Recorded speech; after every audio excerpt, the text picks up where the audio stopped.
Alam mo ba, kapag naglagay ka ng isang sachet or 24 grams na itong Menu Magic na buko pandan flavor dito sa iyong kasirola, at nilagyan mo yan ng 4 cups ng evaporated milk, 1 can or 380 grams ng condensed milk, at hinalo mo yan ng maigi para matunaw yung ating jelly powder at mag-combine naman yung ating condensed milk para hindi lang siya namumuo sa bottom ng ating pan. At sundan mo yan ng half teaspoon ng vanilla essence or vanilla extract. Lagyan mo din yan ng 1 cup ng nata de coco. Nasa sa iyo na kung gaano karami. Pero ako po 1 cup lang yung ginamit ko. At ilalagay na rin natin yan dito sa ating kasirola.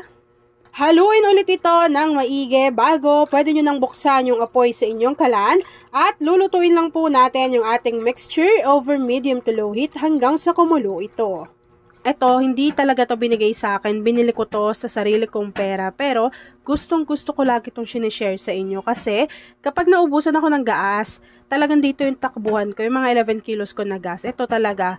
Kunwari, walang kuryente. Diba? Kung induction cooker yung ginagamit mo. So, ito, pack na pack to. Tapos, isa lang yung gas niyan. Marami ka nang maluluto. And safe na safe din po si Gaslight. Kung ayaw ng white, napakaraming kulay na pagpipilian dyan. So, ako pangatlong kulay na to kasi yung dalawa, yung isa nandun sa isang kwarto. Tapos ito yung lagi kong ginagamit sa mga recipe video natin lately. So, ito parang mag-iisang taon na rin to sa akin.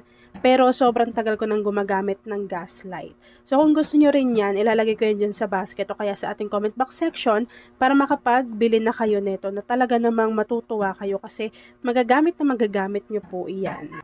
At kapag kumulo na yung inyong mixture, i-off nyo na yung apoy sa inyong kalan at mag-ready na kayo ng tig 500 ml na microwavable tub. Dito sa ating microwavable tub, maglagay lang tayo muna ng tig kakaunting mixture.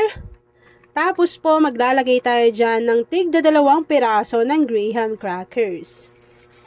Nasa sa inyo naman yon kung mas malalaki yung pipiliin ninyo na microwavable tub. So ako po, tig 500 ml lang para mas mabilis siyang ipang negosyo o kaya naman ipamigay sa Pasko, bagong taon.